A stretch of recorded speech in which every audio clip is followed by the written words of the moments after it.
welcome to this session of Arabic grammar and language.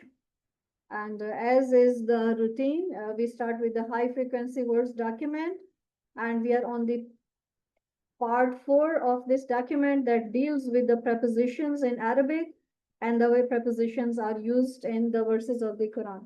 Only a glimpse of that use is given to you, but it's really very helpful because further on that same thing is being reinforced through Madinah Reader too. So, in Arabic, the prepositions are of two types, as I've been mentioning to you before. Some are really very simple, like in English, they are in, on, to, from. In Arabic, they are fi, man, ala, ila, that. But then there are some more rather advanced form of prepositions. They are there a different word is used for this second type of prepositions. They are called zarf. The simpler ones are called harufe jar, and these a bit advanced ones are called as zarf. So the kind of prepositions we are doing these days for last week or so, they are basically zarf. The Arabic word I'm using, zarf. I don't have any English word for that. And they're different from the very simple prepositions in their concept only as far as the rules of usage are concerned. All prepositions are the same. So this preposition we are going to do today is wara. Wara, in Quran you would find ra with a mad, means a long vowel sound. We read it like wara, like this. So wara in English means behind or beyond, in physical sense and in metaphoric sense. So one example is given. It is from Al-Ahzab, and Allah subhanahu wa ta'ala has laid down for us the rules of intimacy and the rules of privacy between male and female genders.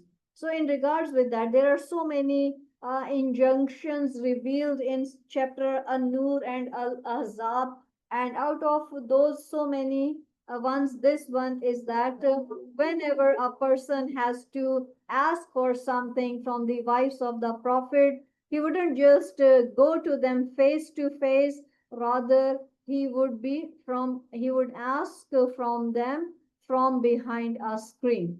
So, wa'iza, whenever, sa'altumuhunna, you need to ask them. Hunna means the wives of the Prophet. You need to ask them for something. Mata'an is something. Just as human beings, they need to visit each other, they need to request each other for certain favors. It is really very natural, very human thing. Wa'iza sa'altumuhum, whenever you have to ask them, means the wives of the Prophet, for something from them. Fas'aluhunna, ask them, min wara'i, from behind hijab. Hijab is a screen. Something that is between two people, like the hijab the Muslim women wear, that covers their face sometimes, that covers their body sometimes, that acts as a screen, as a barrier between the female and the male, so that they shouldn't cross the limit, cross the boundaries. وَإِذَا سَأَلْتُمُوهُنَّ, whenever you have to ask from them, means the wives of the Prophet, mata'an, for something, فَاسْأَلُوهُنَّ, ask them, min wara'i hijab, from behind a screen. And whenever you ask his wives, means the Prophet's wife, for something, ask them from behind a screen. So it is in the physical sense of the thing, that a real screen should be there, a door, or sometimes a screen, a wooden screen or something like that. Next is فَبَشَّرْنَاهَا, means Allah subhanahu wa ta'ala says that we gave him the glad tidings, the good news. This is the wife of Ibrahim alayhi salam, Sarah. فَبَشَّرْنَاهَا, Allah sent the angels to Ibrahim alayhi salam, and they gave this good news to Sarah. فَبَشَّرْنَاهَا, we gave, ha is to her. We gave this good news to her. Bi Ishaq, means the good news of Ishaq. We gave the good news of Ishaq, Isaac, to her. Wamin Warai, and after Isaac, after Ishaq, Yaquba, of the glad tidings of Yaqub, of Jacob too. So Ishaq in Bible is called Isaac, Yaqub in Bible is called Jacob. Min Vara is used, means in the sense of after. So it is in the metaphoric sense. The first example is in the physical sense, and now the second one is metaphoric. And we gave her good news of Isaac, and after Isaac, Jacob. And definitely, it was many years later that Yaqub alayhi salam was born, and maybe Lady Sarah was there by that time or not. But she still, as a parent, you get happy when you receive the news of a child, and when you receive the news of the child to your child. It is always a source of happiness for a parent. So the word wara is translated as after in this second case. Waman ibta'a wara'a zalik, beyond or besides. Whosoever seeks or wants or desires wara'a, anything beyond zalika, beyond that, fa'ulaika humul adun, they are the transgressors. Means Allah subhanahu wa ta'ala has set limits for certain things. For example, Allah says that a male member of Islamic society has to marry a woman with such and such character, with such and such features. And whosoever seeks, wants anything beyond that, mean he wants to have one wife in nikah and then he has so many without nikah. It is something beyond nikah that the person is desiring for himself. So fama nibtaga, so whosoever seeks or wants or desires, wara azalika, beyond that, faulaika, so all such people, actually they are homul adun, they are the transgressors. So as we are moving on with the Madinah reader, you would see that we have done the simple prepositions already. And now later on, we'll read about these zarf prepositions too. Coming back to our lesson, I would once again explain to you these sentences and the grammatical points they make. Hope whatever I did with you yesterday is all clear to you, but I couldn't complete all these sentences on this page, so the remaining ones are being done today. We did compound sentences yesterday, and I told you a compound sentence actually is a combination of two simple sentences. And about sentences, I told you yesterday that in Arabic there are two sentences. One is the nominal sentences that begins with a noun. And the nominal sentence has two parts, subject and predicate. Subject and predicate in Arabic are called mubtada and khabar. So actually all those things are going to be repeated. This is sentence number 8 on this page. This is also a compound sentence. Compound sentence is a mixture of, so not a mixture, but a combination of two simple words, two simple sentences. And the two simple sentences are these two. Baitul Mudarrisi Ba'idu, number 1 sentence. Number 2 is Wabaitu Tajiri Qaribun. And the conjunction is wa. Wa means and. So this is a compound sentence in the sense that it is a combination of sentence 1 and sentence 2. Now we will further analyze sentence 1. It starts with Baitul Mudarrisi. Baitul Mudarrisi is the subject here. And when there is a subject, there should be a predicate also. A subject in Arabic is called mubtada. Mubtada means the starter. And mubtada is followed by a khabar, means the information. In this sentence, Mubtada is that possessive case, that belonging case. Before that we have done subject as single word. Like we did Al-Kabatu Baitullahi, Al-Quranu Kitabullahi. Al-Quranu, Al-Kabatu are also subject, but they are one word. In this case, the subject is not one word, it's a phrase. A phrase that shows belonging and possession. And we have much focus on belonging and possession these days. This is the focal point of this lesson. So Baitul Mudarrisi basically is the subject or mubtada, and the predicate or the khabar about the Baitul Mudarrisi is that ba'idun, it is far away. Baitul Mudarrisi, as I have told you, shows the possession case or belonging case. How? Once again we'll analyze it. Because Bait is without alif and lam and it is without tanween. This is one of the condition of that possession and belonging construction.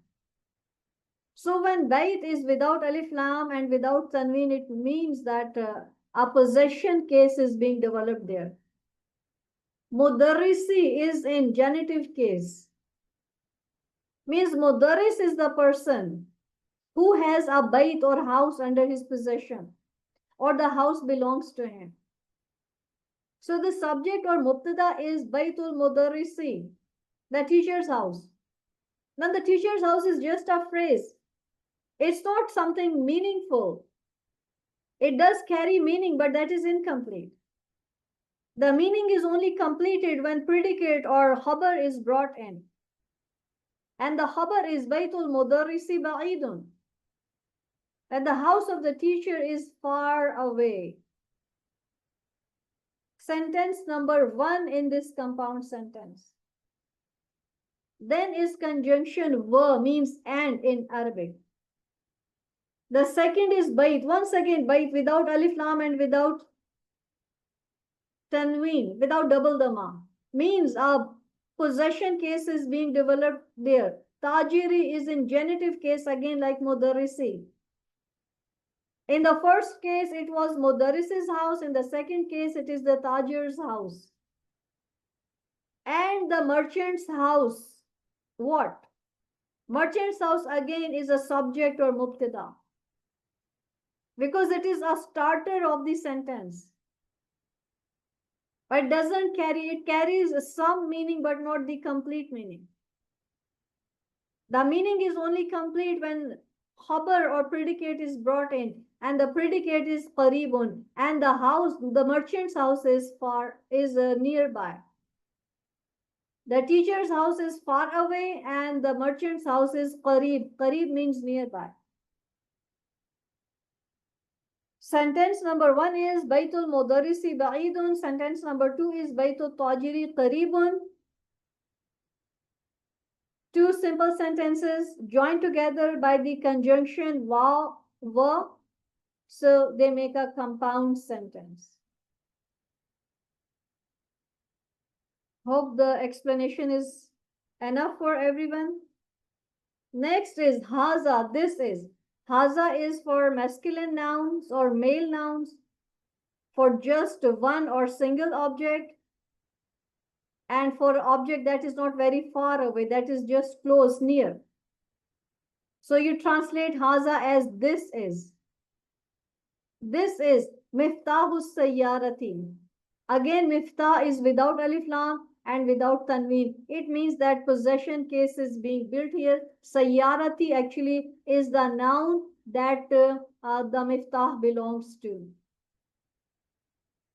Miftahu sayyarati means the car's key or the key of the car. Means the key that belongs to this particular car. Haza, this is the car's key or the key of the car. Aina, where is? Miftahul Baiti, the same construction. Miftahul Baiti means the house's key or the key of the house. Where is the key of the house? Again, miftah is without alif lam and without tanween, and al-bayti is, is in genitive case. Aina miftahul bayti. Moving on, number 9, man. Man means who. We have done it. I think it in the unit 2, lesson 2 or lesson 3 we did man. Man and ma. Ma for non-living, ghair akil, and man for is a question word, and man is translated in many different ways. There are actually so many different uses of man that you will learn later on. Man means who, anta are you. Anta is something new, and it's a second person. So far we are dealing with the pronouns, third person pronouns, and anta is a second person pronoun, single male second person. Man anta means who are you, ya waladu, o child, o son, o boy. Who are you, o boy? He says ana. This na sound is short. Ana means I am. Basically, this is ana ibnu. Ana ibnu Abbasin. Ibn is without alif lam and without tanween. Again, the possession case is being built here. Abbasin is in genitive case. Ibnu Abbasin means Abbas's son. The son that belongs to Abbas. So that belonging or possession case is built.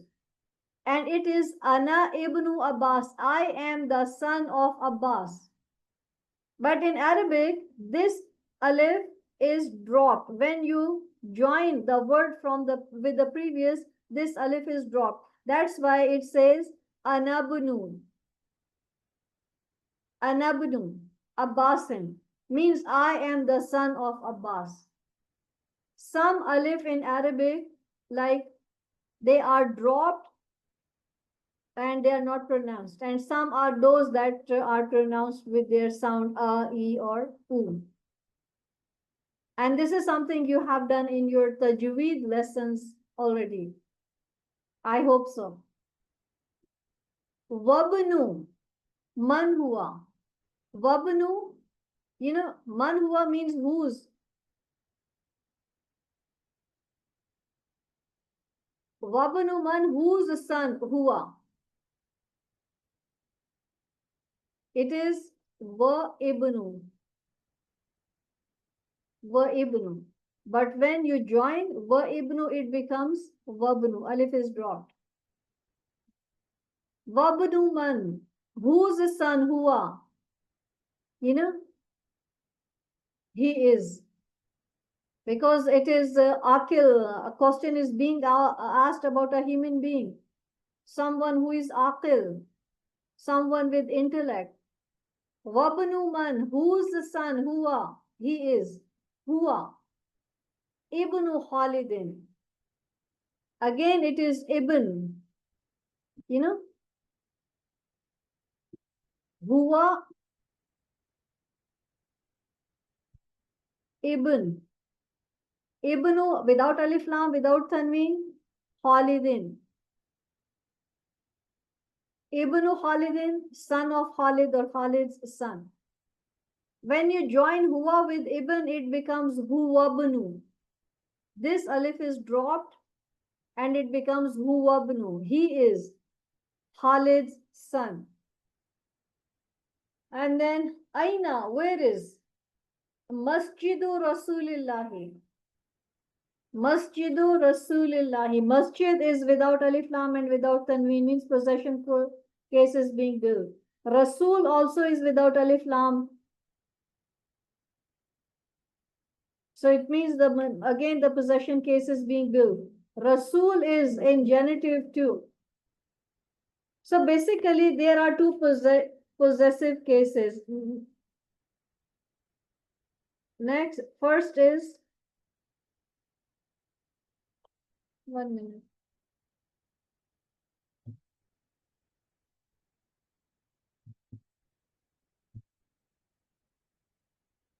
One is Masjidu Rasuli. Masjid without alif lam and tanween. Rasul in genitive case. Masjidu Rasul means the mosque of the Prophet, Prophet's mosque. And then the second is Rasul, Rasulullahi. Rasulullahi, Rasul without alif lam and without tanween means a possession case is being developed here. Rasulullahi, the Prophet of Allah.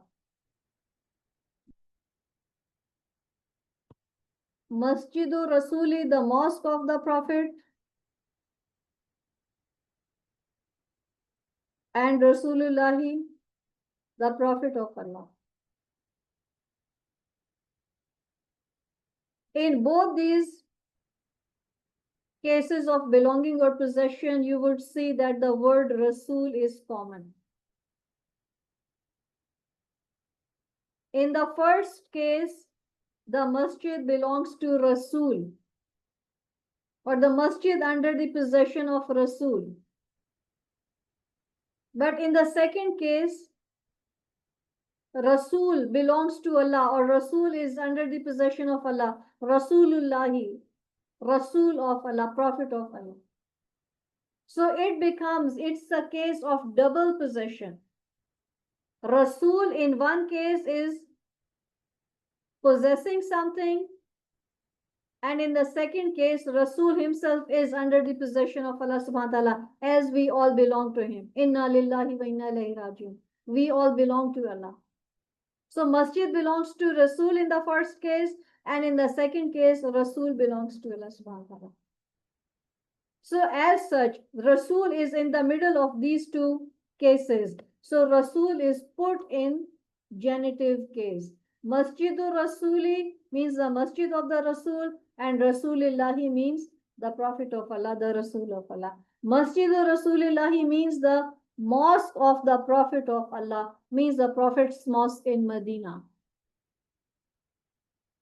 Hope this complicated point is clear to you. Aina Masjidu Rasulillahi. Where is the masjid of the Prophet of Allah? Masjid belongs to Rasul and Rasul belongs to Allah. And Rasul is in the middle because Rasul is a shared noun. Sallallahu alayhi wa sallam. It's question because it starts with the question word, the question noun. Aina. Huwa. Huwa in this case of Ibn is translated as he is. Huwa in the case of mosque is translated as it is. Fi. Till Madinati, because of Medina, because of preposition Madinatu becomes Madinati, and Munawwara is the adjective of Medina, and it also goes in genitive case because of this preposition. So Al Madinatul Munawwiratu becomes Al Madinatil Munawwirati because of the preposition. So, this is something we have done at least 3 times, I believe, 3 or 4 times we have done it. And tomorrow you would be invited to read and translate and ask any language or grammatical questions if they are asked to. And definitely I would ask you some very simple grammar questions from these examples. Yes, sisters, anyone who wants to ask anything, they are welcome because just 2 minutes are left.